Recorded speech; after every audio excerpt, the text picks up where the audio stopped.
America, my name is Osei-Frimpong. I come to you live every Monday and Thursday. It's a late show today because I was putting the kids to bed and then I got work and doing some other things. And so now you get me now. Today I'm going to talk a little bit about Hegel and his Rabble and what that means about divorce in a way that I think is provocative and you're not going to hear anywhere else. So let me just give it to you. For Hegel, he understands civil society. That's the market-based principles through which we kind of accommodate each other through, working jobs. And we get our civil identities through what we do. And that's the way we express our individuality by, what we purchase and what we produce and all of that stuff. And that's a form of, freedom, right? So our identity is tied with how we produce for others and how we consume and all of that stuff. And that's great for what it is. But the thing is, the dynamism of the market, the aspect of the market that allows it to provide us needs and provides us opportunities to kind of secure our life and livelihood and our wants and our needs creates is unstable. So people can commit themselves to a profession for a long time, and then the market decides that their profession is no longer necessary, right? And they're cast out. So by committing themselves to a profession, by becoming something that the market wanted and that you are honored for, you could just as quickly, because the market's dynamic. It's great because it's flexible, but it's also dynamic. You could just as easily you could quickly be cast out.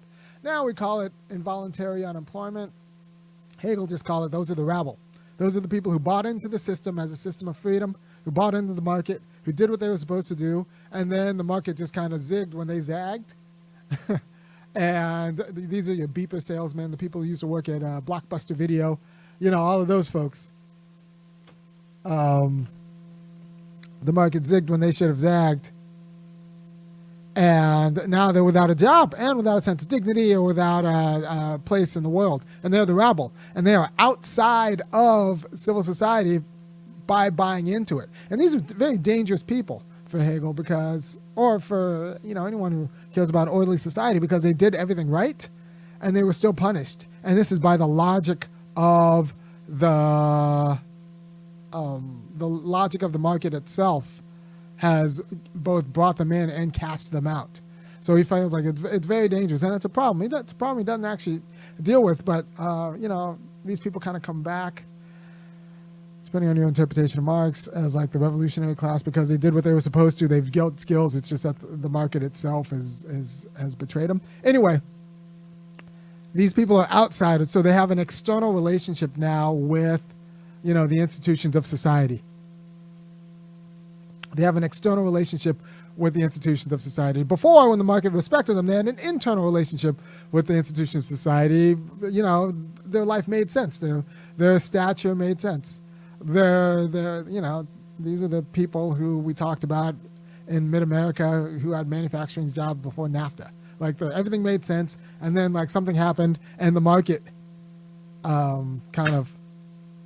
left them the dynamism of the market, which we like because it gets us all of our new fancy things, but also punishes the people who commit themselves to a craft and get their identity from their craft and their ability to produce, and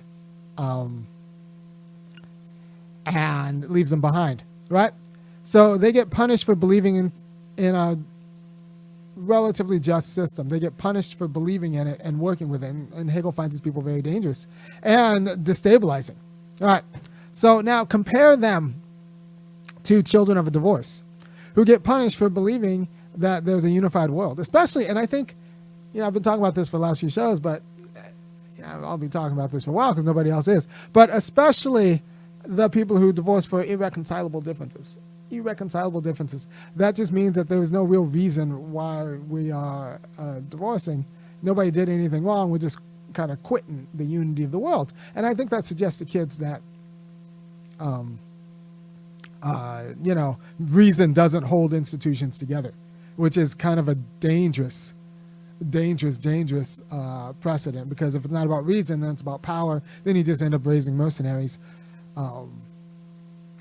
and there's a lot of bad things that go into that, and then people who are scared to pull the trigger because they don't think that there's any justice in the world. So you're teaching kids. So the kids did what they were supposed to do, and yet their world fractures. And that's not really fair to them. And it fractures in a way that leaves them to be nihilist, because you can't have... All right, so I can run this argument back a little bit. I'm skipping a few steps, but you're smart and you can keep up. But if there isn't one good that kind of organizes the world, if there isn't one world and everything's kind of a subordinate to it, in a way that makes sense, subordinate to it, like Aristotle calls it the architectonic, an architectonic ruler, and it kind of subordinates everything, and everything is what it is relative to the one thing that's good. If there are multiple goods and multiple forms, multiple orders of subordination, and everything is what it is relative to this or this, but they're different, then that just means that there's nothing. So you end up raising nihilists. So either there's one good that makes everything else make sense, or there are many goods that don't have to go together, but that means that there is nothing. Because if everything is what it is relative to how it figures into, producing this good, then there's no highest good. If there are multiple highest good, that means there's no highest good, and that's how you get kind of nihilism. So what you've taken, so with kids, you've started them out with a unity, they bought into the unity, and now there is disunity for no real reason.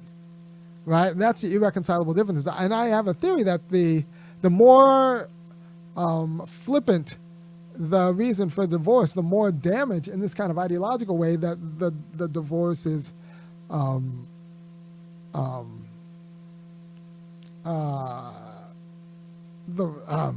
more flippant the reason for the divorce, the more ideological damage.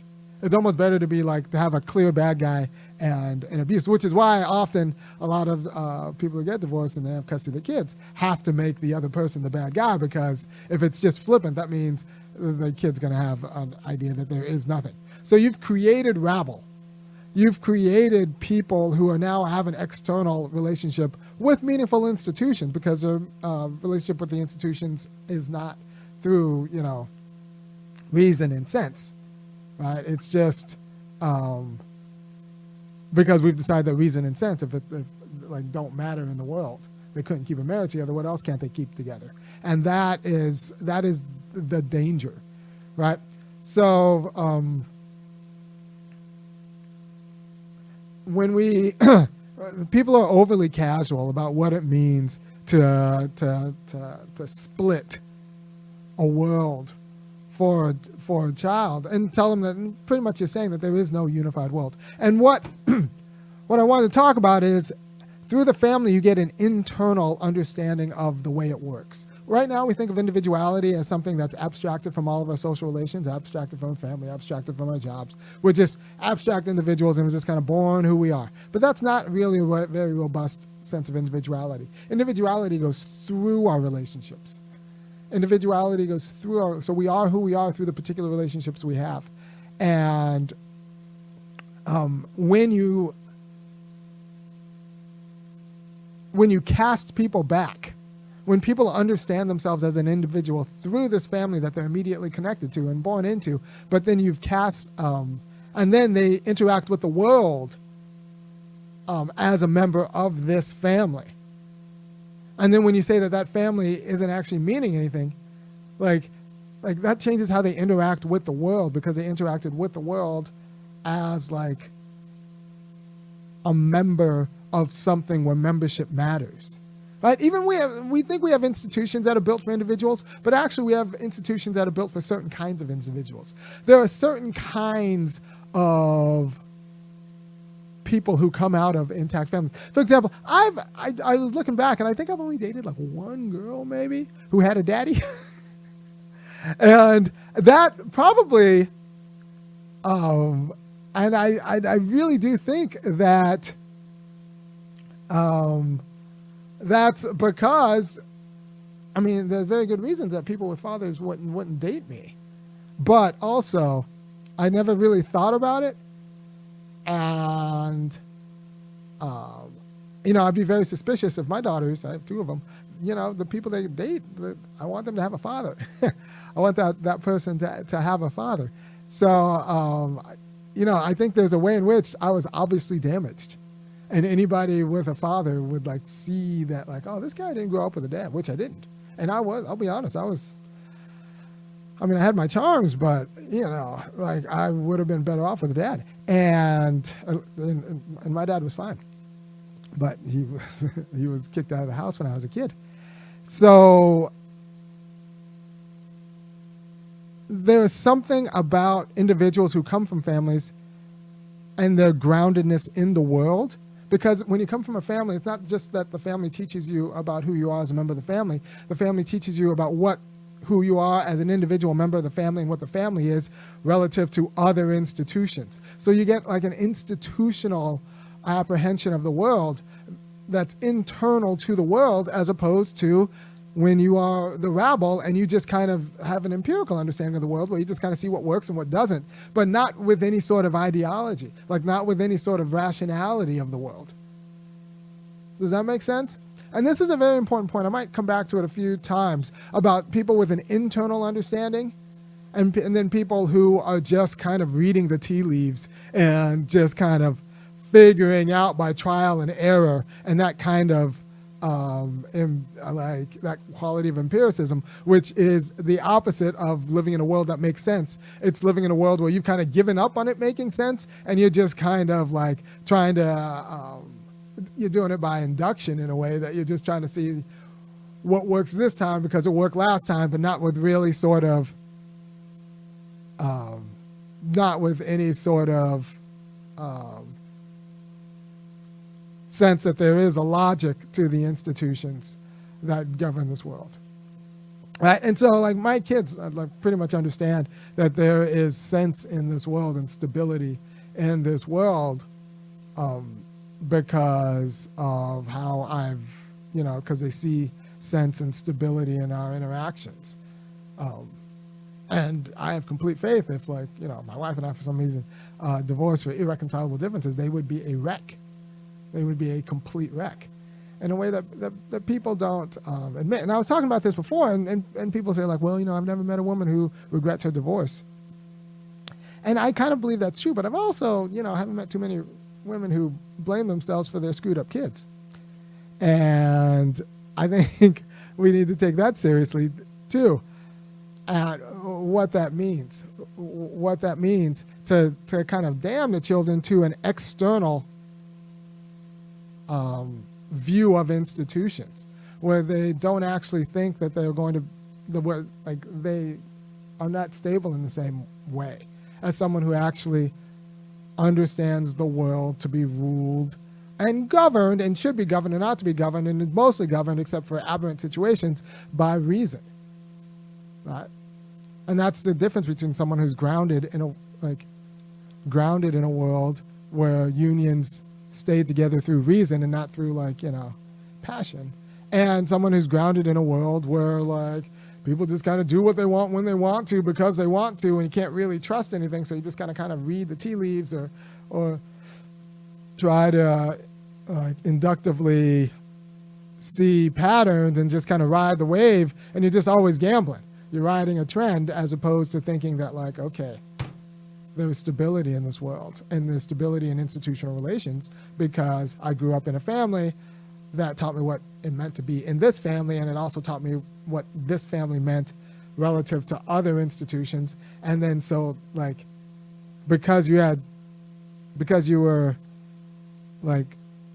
involved and cast in a stable institution as part of its logic that was connected to other institutions, you were cast in a stable world, as opposed to looking at that world from the outside. It's, when I made a similar point to students when I wasn't talking about marriage, wasn't studying marriage that much then. And I was like, it's the difference between being thrown down in a football game where you know the rules and you believe in the rules and you understand what everyone's doing, and being just kind of dropped into parachuted into a football game and you have no idea what the rules. Sometimes people hit you, sometimes they don't. There's noise, and you can kind of figure out what to do so that people cheer you instead of hit you, but you don't really understand the game in the internal way. You just kind of are looking at signs and trying to isolate patterns, but you don't understand the rules, and you don't believe in the rules, and you don't actually know what you're doing in the same way that as someone who understands the rules. That's someone with an internal point of view of the game. And someone with the external point of view is just kind of reading behaviors and recognizing patterns and behaviors without actually attributing or believing in the reason of those behaviors. And these are the situations you throw kids into. If you have an internal understanding of the game, you're going to respect the game for what it is. If you have an external understanding of the game, it's all just kind of gambling, and you're going to be more of a mercenary about it because you don't understand why you're doing anything anyway, but you just know that if you do this, people cheer, and if you don't do that, people boo. And you're like, and that is two different ways of being an individual who's embedded in a situation. And the situation, I think, and the reason I'm saying this is I think it's actually explanatory when I look at, the way people from, broken or dubious homes negotiate the world versus people from stable homes negotiate the world. And, the former, the people from broken homes, are a little bit more kind of skittish and reticent, and I suspect they wouldn't pass the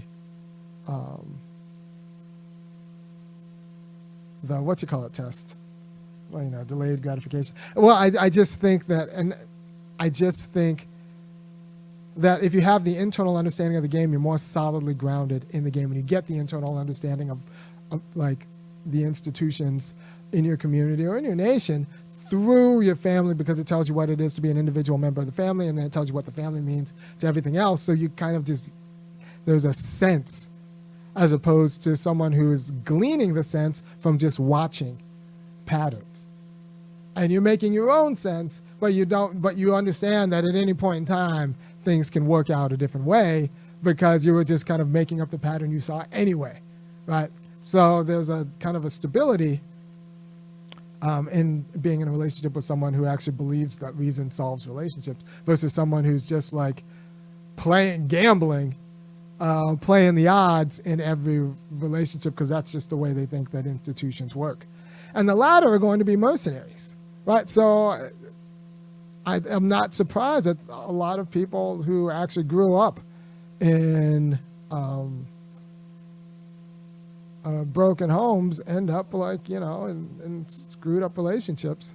And no, they just get divorced because they go into relationships with the wrongs. They don't have an internal understanding of why they're going into the relationship. And then it turns out they're bad in the relationship. So, I understand the people with intact families who like said, this guy's screwed up in his relationship, might not have a sense of his relationship, because there's a way in which I didn't for a lot of years. And I just kind of figured it out through reading books and but what I wanted to get over on this video was the difference between an internal understanding of institutions and an external understanding of institutions where you're just kind of looking at the effects and then making your own theory about the effects, versus institutions where you actually know how it's created and why it's created and how they all fit together. And the stability that the latter offers that the former could never offer, and what that means. Also, I wanted to get you to understand, the logic of the Rabble and Hegel, where they buy into a system that then generates, that then casts them away as detritus, right? So you work, you hone your craft is honored by the market, and since the market's dynamic, all of a sudden your craft is not honored by the market, and you can't just pick up another craft because it's the whole craft. And so you are the rabble. You get pushed out of your honor and your means of subsistence by the same logic of the system that pulled you in to participate. And that's creates a quality of kind of woebegonness that's a problem for any sort of functional society. and how that has an analogy to children who were cast out functionally of their family. Because if you divorce, you pretty much don't have a family of that. You don't have a family anymore, right? So just like the manager at Blockbuster Video or Tower Records, like when Tower Records went bust, they were no longer what they were as a manager at Tower Records or Blockbuster Video. A kid, once their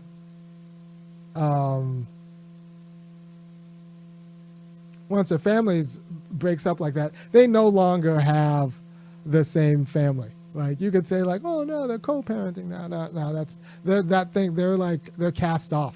They are without unified reason or being in the world. And so now they're kind of an abstract individual, and they will hunt in the world as they will hunt as an individual. Oh yeah, someone mentions my wife. My wife's dope, but she also comes from a screwed up family. So we have two people with like, and we've made it work just through like reasoning and working it out. But it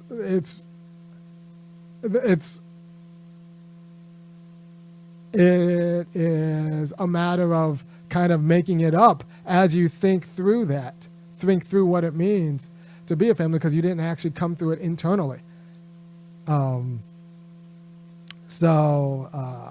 Yeah, I don't think it's an accident that both my wife and I come from like screwed up families, but it's made us very intentional about ours, and it's made me the kind of person who thinks that like this is important to talk about. First of all, and I also want to talk about this because this is a long-term play in politics. Now that the right got rid of abortion or loosened the Roe with Dobbs, they're going to have to. Someone says he always blames his mother. Yeah, because my mom left my dad, and she admits that she kind of left him because like it just seemed more convenient. And people make mistakes, but that's like a kind of big one. And then you look at,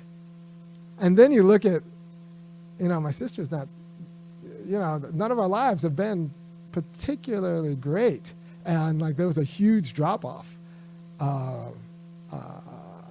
like because of that decision, which seemed, at least popular at the time, but it turns out that there were huge stakes because, my mom had blind spots. She was just a regular person.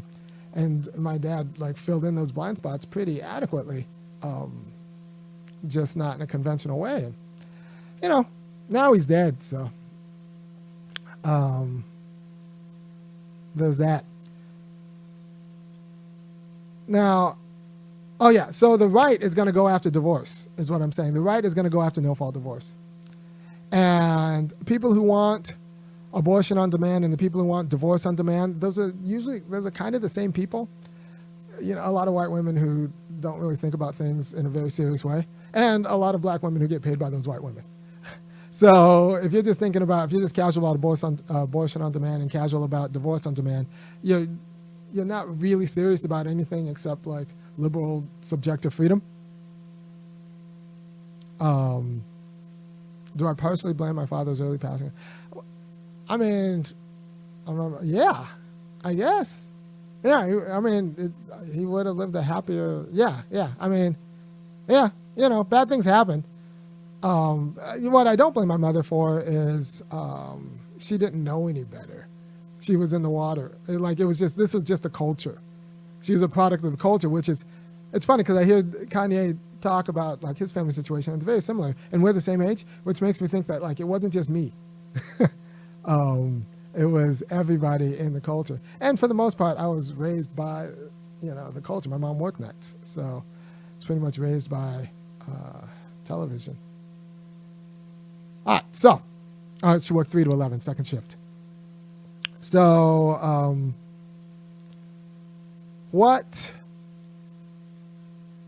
the right's going to go after no-fault divorce, and I don't want the Dobbs equivalent to happen to divorce. So the left has to and the progressives have to get the dignity of the family right and what casual divorce means, and try to find a cultural fix, to the divorce problem before the right finds a more muscular external fix to the child abuse that is the culture of casual divorce. Because I do think this can be like culturally fixed. I mean, you have to take driver's ed to get the driver's license often. But you can just have kids and get married without actually thinking about what any of it means. We could do more to say that what the nation's interest in stable marriages is, and then support them both with material policy, but also just with better educational policy, so that people, like, you shouldn't know more about STIs than you do about or sex trafficking. They talk a lot about sex trafficking in schools now, than you do about how to like sustain and like a healthy marriage for the sake of the kids, and what an ethical love looks like, about like not just breaking up because you feel like it or you're following your bliss. So the right is going to go after no-fault divorce, and they're going to do it in a more muscular, inappropriate way, where I think if the left doesn't get serious about families, it's gonna the right's push is gonna win. And there's a way in which is unfortunate, there's a way in which the right's going to be right, because the casualness with which we think about like liberal divorces, the culture of liberal and casual divorce, is actually pernicious and actually is a form of child abuse. Now, I'm reading a book right now called the two-income privilege, the two-parent privilege, and it's written by an economist out of University of Maryland, and it goes over a litany of the statistical advantages that people with two parents have. But I don't think that's ultimately going to work. I don't think that's ultimately going to be the argument that works, because the argument that like, sure, kids do better in school, they do better in life, all of that, none of that matters when you're talking about someone else's freedom, right? So if you're going to actually think about what it means to curtail an adult's freedom to get a divorce, or like even culturally stigmatize it, then you're going to have to not deal with just the statistics. You have to actually talk about it in terms of what it does to the kid's freedom, and what it does to the kid's chances of self-determination, and coherence of the world that enables self-determination. Because if you don't know what you're doing, you can't determine yourself.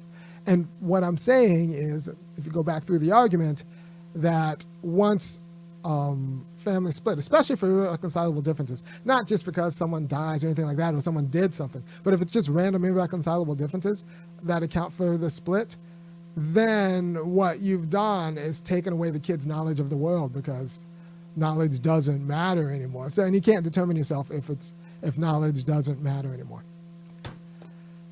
Because how would you know what you're doing? So thank you for your time. If you appreciate what I'm doing, go ahead and go to www.funkyacademic.com, kick in $5, $15, $50 a month, and I'll keep doing it. I'm going to talk about something completely different on Thursday. I'm going to talk about, I'm actually going to talk about how the best way to undermine Democrats and their kind of blasé relationship to both labor and racial justice is like, doesn't necessarily like mean voting for Democrats.